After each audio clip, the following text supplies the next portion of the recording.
Nós vamos agora meditar na palavra. O tema da nossa mensagem hoje é crendo sem ver. Crendo sem ver.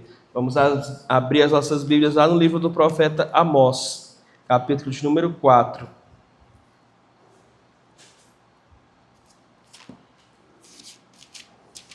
Capítulo de número 4. Nós vamos ler os versículos 12 e o seguinte. Amós, capítulo de número 4, versículo 12 e versículo 13.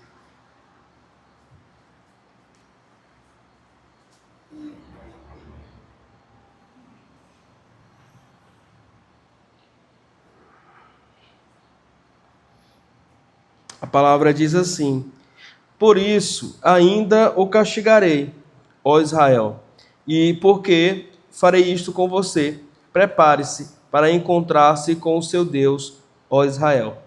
Aquele que forma os montes, cria o vento, revela os seus pensamentos ao homem, aquele que transforma a alvorada em trevas e pisa as montanhas da terra, Senhor, Deus dos exércitos, é o seu nome. Amém?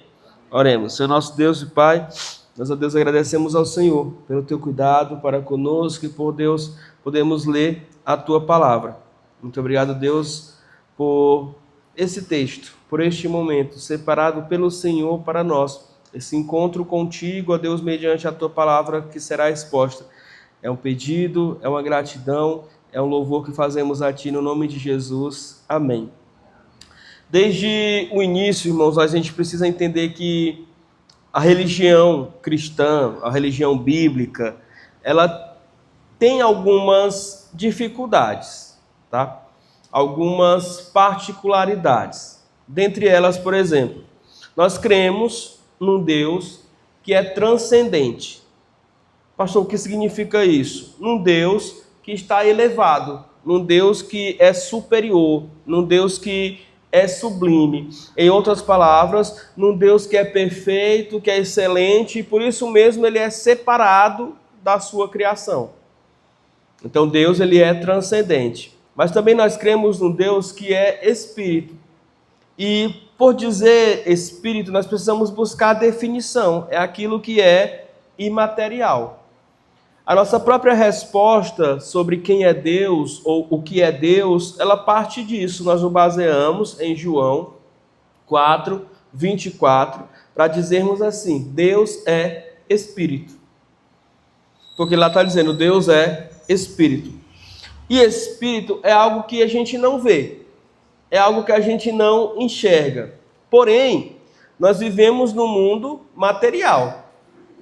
Nós vivemos num mundo onde a gente se senta em cadeiras, que vocês veem. Nós vivemos num mundo onde a gente olha para as paredes. Nós vivemos num mundo onde a gente olha o chão, a gente olha para cima, enxerga o teto. Se nós estivermos num lugar descoberto, a gente enxerga o firmamento. Se é de dia, tem o sol, tem as nuvens. Se é de noite, tem a lua, tem as estrelas, a escuridão. Então nós vivemos cercados de coisas que enxergamos. Nós vivemos num mundo material e a grande dificuldade reside justamente no fato da gente crer num Deus que é transcendente, que não está aqui disponível para que a gente possa ver, para que a gente possa tocar, mas que nem por isso é real. Então, andar com Deus nesse mundo equivale a andar com um ser espiritual, imaterial e invisível, mas totalmente real. Totalmente real. É isso que a gente precisa entender. Por isso que o tema da mensagem é crendo sem ver. Crendo sem ver. Há uma passagem no livro de Hebreus que fala sobre a fé, no capítulo 11, no versículo 27, que diz assim, ó: pela fé, Moisés abandonou o Egito, não ficando amedrontado com a cólera, ou seja, a raiva, a ira do rei. Antes, permaneceu firme, como aquele que vê o que é invisível. Pronto. É um bom resumo aí. Aquele que vê o que é invisível. É um bom chamado para cada um de nós. Precisamos crer, caminhar, cultivar comunhão com Deus invisível. É um bom convite para cada um de nós. É exatamente isso que o profeta Amós faz aqui. Vamos relembrar o contexto. Nós estamos naquele capítulo onde ele tem falado duramente contra os nobres, as mulheres dos nobres, o culto dos nobres, e na última mensagem ele falou sobre a teimosia dos nobres, como eles insistentemente, depois do Senhor fazer muitas coisas, não se voltavam para o Senhor.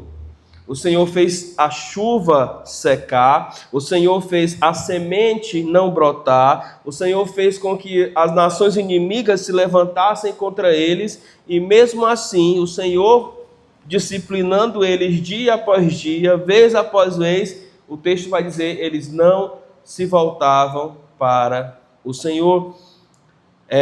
Crescente dentro da nação de Israel o espírito de distanciamento da parte de Deus, o espírito de idolatria por parte dos israelitas. Israel assumiu um compromisso com Deus, mas que era um compromisso que não mudava absolutamente nada na sua vida, no dia a dia da mesma.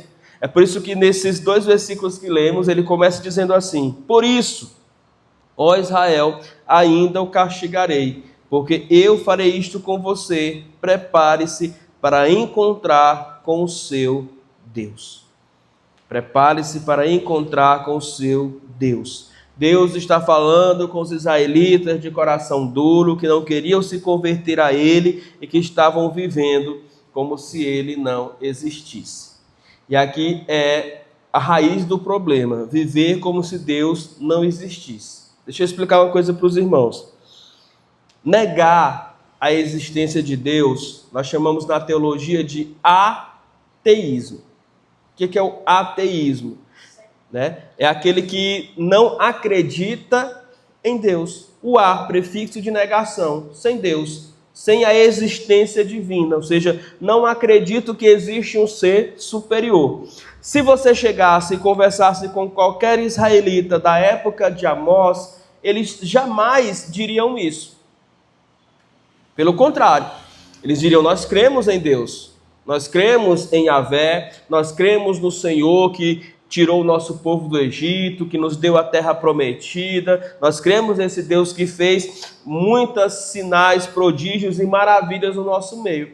Então esse povo, eles não eram ateus professos, intelectualmente falando, assumidamente falando, de forma ideológica ou de forma confessional. Eles não eram. Mas eles eram ateístas do ponto de vista prático. Como assim? Eles, por não verem Deus, por não andarem com Deus, por não comungarem com Deus, relevaram Deus a um papel de apenas uma ideia, um pensamento ou um ser muito distante, que não interferia em nada na vida deles. Então, na prática, era assim, eles diziam, eu creio em Deus, mas não viviam conforme essa crença. Por isso é um ateísmo prático, por isso é uma religião vazia, por isso que eles iam ao templo todos os dias, eles levavam suas ofertas de 3 em 3 dias e Deus recusava, não aceitava ou mesmo iria castigar a eles com essas ofertas, dizendo que eram frutos de opressão, de violência contra os seus conterrâneos.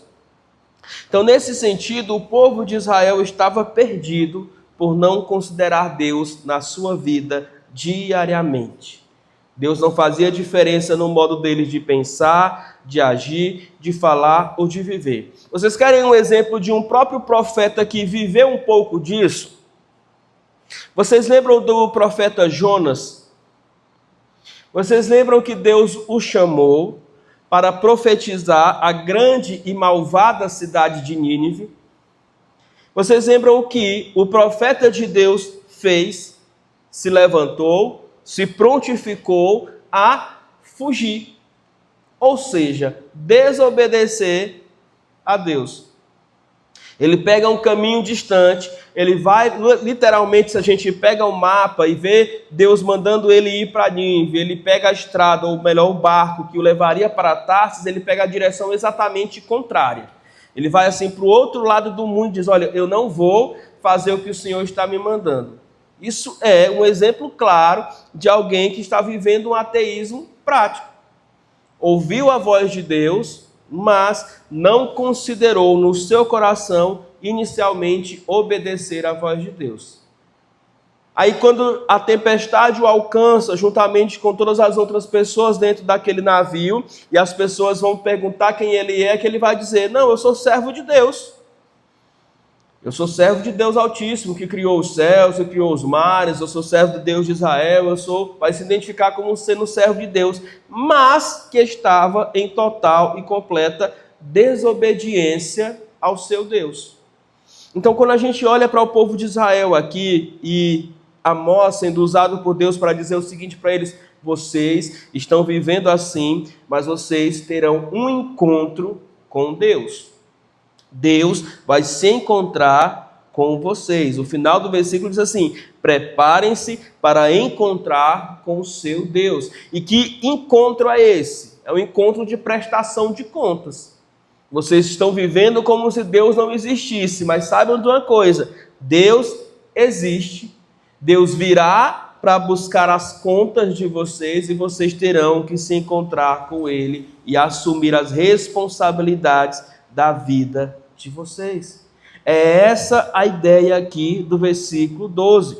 Esse Deus que eles estavam considerando como alguém que não se importava com eles ou com quem eles não deveriam se importar, invisível sim, transcendente sim, lá um pouco distante, mas é real, é também imanente, ou seja, está perto, está próximo. Deus tinha acabado de mostrar tudo o que ele tinha feito, tinha mandado menos chuva, tinha mandado mais inimigos, tinha mandado menos colheita, para que eles entendessem que era Deus que estava disciplinando e se voltassem para ele, mas não é isso que eles fizeram.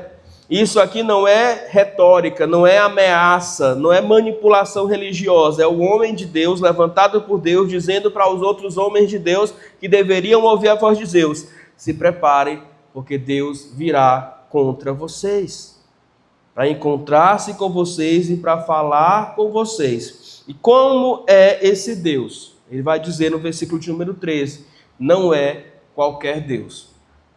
Porque além de viver como se Deus não existisse, um outro pecado comum no coração dos israelitas era a miscigenação, a mistura da adoração. O fato deles adorarem a Deus, mas também terem nos seus corações o desejo de adorarem outros deuses. E aqui Amós vai fazer uma distinção. Não, vocês não estão adorando Deus corretamente, porque o nosso Deus é único.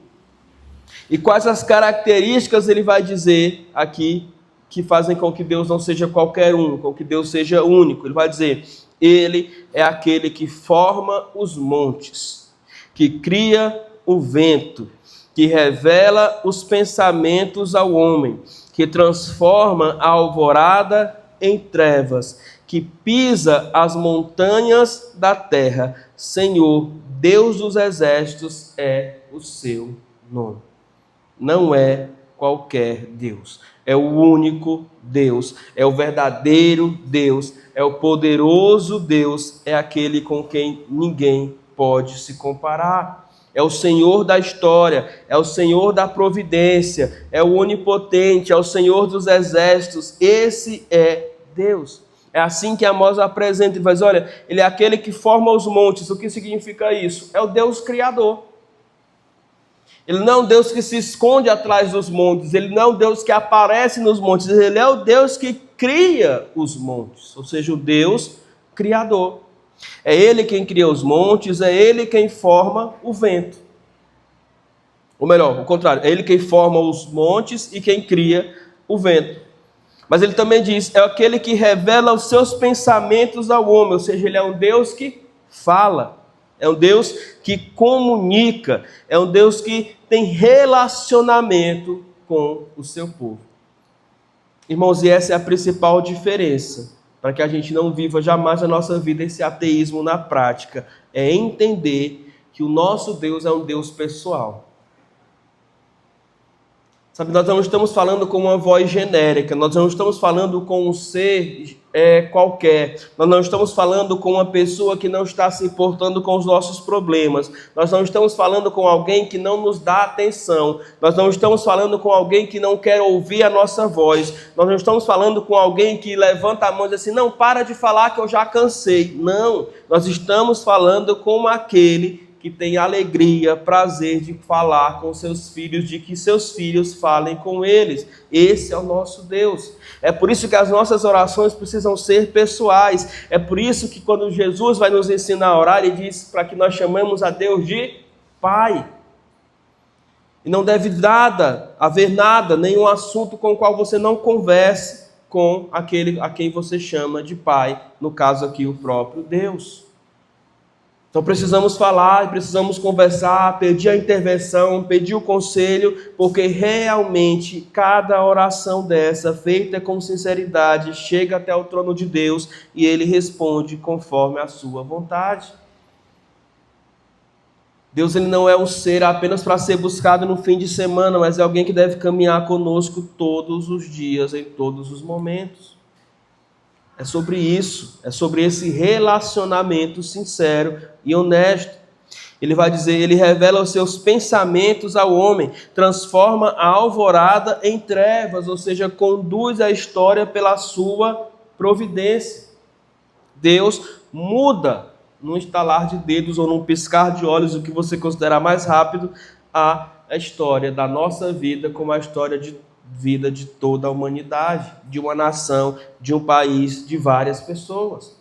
Nós acabamos de ver o testemunho de uma menina órfã que foi resgatada por um projeto da igreja e que teve a sua vida transformada e agora já, quem antes não tinha perspectiva nenhuma de futuro, está prestes a concluir o seu curso de teologia. Para quê? Para usar aquilo que ela aprendeu acerca desse Deus para resgatar outras pessoas para a glória desse Deus. Então é sobre isso, é sobre esse Deus que muda vidas e que precisa ter de nós essa total fé, essa total entrega, essa total confiança. Ele também é um Deus todo-poderoso. Ele vai dizer assim, olha, ele pisa as montanhas da terra. Ou seja, ele tem todo o poder. Todo o poder. As montanhas mais altas da terra não são mais do que apenas objetos para que os seus pés pisem, ou seja, Deus é maior que todas elas. O Criador é maior que a criação, isso é óbvio, mas Ele também é um Deus de aliança. Senhor dos Exércitos é o seu nome. Um Deus pessoal, um Deus de compromisso, um Deus de aliança. Esse Deus, Ele se importa, esse Deus, Ele nos ensina, esse Deus está ali, esse Deus está disponível a cada um de nós quando o buscamos sinceramente. É isso que outro profeta vai nos ensinar. Buscareis e me achareis quando me buscardes de todo o vosso coração. Então, o que Amós está tentando aqui fazer com que o povo de Israel, a nação e obviamente nós hoje entendamos que nós estamos diante de Deus. E estar diante de Deus é algo muito sério. Se o primeiro versículo nos faz ter temor, porque ele termina o versículo 2 dizendo, olha, preparem-se para encontrar-se com Deus. Alguma vez a gente já parou para pensar como será o nosso encontro com Deus? Irmãos, não são poucos, são muitos os seres humanos que até hoje fogem de Deus, tem medo de Deus, tem medo de se encontrarem com Deus. Tem ser humano que você chama para vir à casa de Deus e ele recusa o convite, ele diz, não, ele inventa uma desculpa, não, eu não vou, não sei o que e tal. Tem 1001 compromissos, você vai olhar nada, só desculpa para não estar diante de Deus. Mas haverá um dia em que ninguém, por mais bom em desculpas que seja, conseguirá fugir da presença de Deus, desse encontro com Deus. E a pergunta que fica é, como será esse encontro seu com Deus?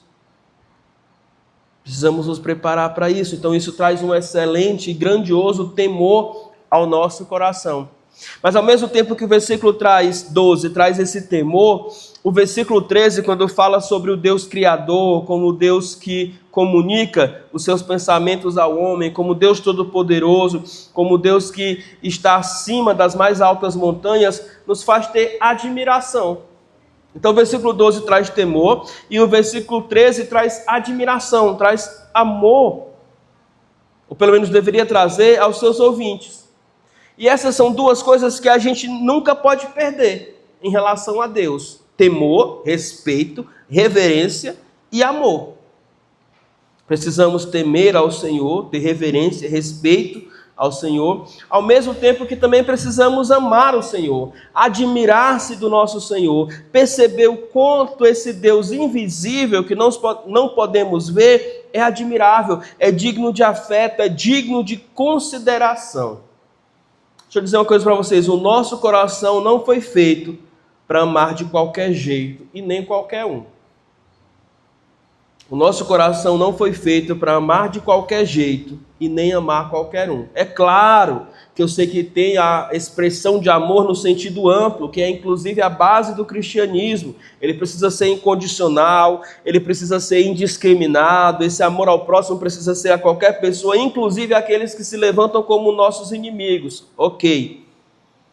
Mas também há um outro sentido quando a gente fala de amar. E esse sentido é um modo mais qualificado, é um modo mais exclusivo, é um modo mais eletivo, é um modo que passa por uma escolha. E ao passar por essa escolha, ele nos conduz a um estilo de vida que vive em função desse amor.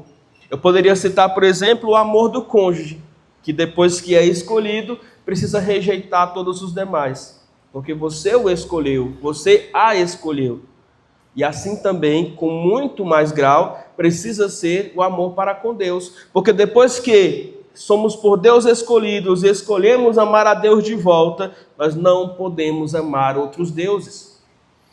Nós não podemos trocar o amor a este Deus verdadeiro por outras possibilidades que existam por aí. Nós não podemos deixar de amar a Deus de maneira nenhuma. Tanto é que este é o primeiro e principal mandamento: amar a Deus sobre todas as coisas. É isso que Amós está chamando a nação daquele tempo e a nós de volta. Temer ao Senhor, saber que vamos nos encontrar com Deus, que vamos prestar contas da nossa vida com Deus, mas também amá-lo, a ter admiração para com esse Deus. Amados, essa mensagem é muito atual. E especificamente para o nosso país, ela se torna muito necessária. Porque censo após censo, nós nos envergonhamos. O último, esse de 2024, com seus números revelados, trazem cerca de 80% da população brasileira como se assumindo cristã. Irmãos, 80% da população brasileira que recebe um recenseador na sua casa se assume como cristã. Alguns cristãos católicos, cristãos protestantes, e aí as denominações são as maiores possibilidades aí. Mas o fato é que todas elas estão debaixo de um guarda-chuva que elas dizem seguir os ensinamentos de Cristo, mas só dizem. Porque era para a gente viver, irmãos, no Éden, antes do pecado. Era para a gente viver num país sem violência, ou com índices de violência bem pequenos. Era para a gente viver num país sem corrupção, ou com índice de corrupções isolados. Era para a gente viver num país onde as pessoas se sentissem amadas, onde as pessoas não se sentissem ofendidas. Enfim, num país que refletisse o exemplo do nosso Senhor Jesus Cristo. Mas nós estamos semelhantes à nação de Israel do tempo de Amós. Como eu disse, se chegasse alguém e dissesse: você é temente a Yahvé, você é temente a Deus, aquele Deus do templo de Jerusalém, eles diriam sim. Mas mesmo depois de dizer sim, eles eram capazes de explorar os seus irmãos, de escravizar os seus irmãos, de tomar dinheiro a rodo dos seus irmãos, de emprestar com juros aos seus irmãos e de fazerem muitas outras coisas para enriquecerem de forma ilícita, para terem mais sem levar em conta os ensinamentos da parte de Deus. E assim são as pessoas no nosso Brasil. Tem uns até que dizem assim, olha, eu sou até católico, mas eu não sou praticante. Irmãos, isso não existe. É a mesma coisa de eu dizer que sou bilionário e não mostrar o dinheiro. Não sou. Irmão, ser cristão implica congregar. Implica, além de congregar uma vez por semana, seguir os exemplos de Cristo ao longo dela. Implica temer ao Senhor, conhecer ao Senhor, vivenciar uma vida com Deus, ter o seu estilo de vida modificado. Um Cristo que não muda as nossas vidas não é um Cristo verdadeiro.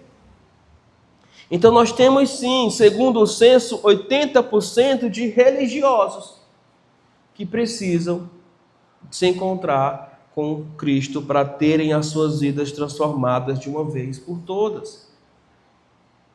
Porque, irmãos, até mesmo aqueles políticos, representantes dos cristãos, estão envolvidos, ora outra, em corrupção. Estão envolvidos, ora outra, em escândalos. Até mesmo dentro das igrejas, a gente tem aqueles que não são, ou que não possuem vida pública, envolvidos, encontrados e enredados por inúmeras redes de pecado. O autor de Hebreus vai dizer que o pecado traz consigo o embaraço, traz consigo a tenda, traz consigo uma espécie de teia de aranha que nos envolve, que nos aprisiona. E a gente precisa estar atento a isso. Precisa estar atento a isso para que nós não sejamos como os israelitas do tempo de Amós e nos esqueçamos de que um dia estaremos diante de Deus e precisaremos prestar contas a esse Deus. Então, que a gente possa crer nesse Deus invisível, sabendo que Ele é real, sabendo que Ele está aqui, sabendo que Ele tudo vê, sabendo que Ele tudo escuta, sabendo que Ele tudo sabe, sabendo que Ele se importa com a nossa vida em todos os detalhes, grandes e pequenos, mas sabendo que nós um dia estaremos diante dEle, e aí não vai haver desculpas nem como negar, nós teremos que falar com Ele, e Ele vai questionar algumas coisas, se não todas as coisas, sobre a nossa própria vida. Não adianta vivermos aqui fingindo, enganando uns aos outros. Não adianta vivermos aqui como cristãos nominais, se de fato a gente não for cristão verdadeiro. Porque uma vida toda aqui de igreja nominal não vale, não é suficiente para que diante de Deus eu seja considerado digno de viver na sua presença por toda a eternidade. Quando eu terminava esse sermão, eu lembrei de uma canção que a gente cantava há um bom tempo, que é bem antiga, que aliás, desde que eu me entendo por gente, dentro das igrejas, ela é cantada. Ela começa dizendo o seguinte, deixa eu pegar aqui a letra dela rapidinho para eu não trocar. Ela diz assim, olha, ao único que é digno de receber a honra, a glória, a força e o poder, ao Rei eterno e imortal, invisível, mas real, a Ele ministramos o louvor. Eu lembrei também de outra que fala assim, não há Deus maior, não há Deus melhor, não há Deus tão grande como o nosso Deus. Amém? Esse é o nosso Deus, o Deus Todo-Poderoso, o Deus grande, esse Deus a quem nós oramos, que não é qualquer um, invisível, mas real. Vamos ficar de pé e vamos orar.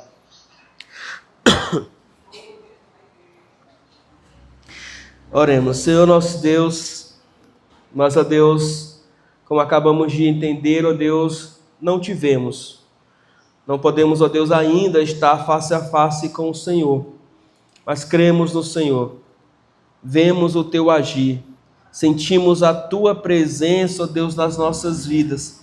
Somos testemunhas, ó Deus, em todas as áreas da nossa vida, da tua atuação. De como o Senhor cuida de nós, de como o Senhor nos abençoa, de como o Senhor nos ensina por meio dos problemas, das dificuldades, do nosso próprio pecado. Muito obrigado, Deus. Muito obrigado por ser esse Deus que se importa conosco, atuante no meio dos teus filhos, na tua casa, no meio da vida de cada um de nós. Que possamos, ó Deus, ter esse temor pelo Senhor, assim como este amor pelo Senhor sobre todas as coisas. Que não sejamos, ó Deus, como os israelitas aqui da época de Amós, de coração duro, de dura cerviz, que não, ó Deus, atentaram-se para a tua palavra, mas que possamos, ó Deus, compreendê-la, praticá-la e viver uma vida de integridade diante do Senhor. Abençoa-nos, ó Deus, leva-nos em paz para os nossos lares. É a nossa oração no nome de Jesus. Amém. Amém. Vamos nos assentar, vamos orar silenciosamente, nos despedirmos em paz uns dos outros.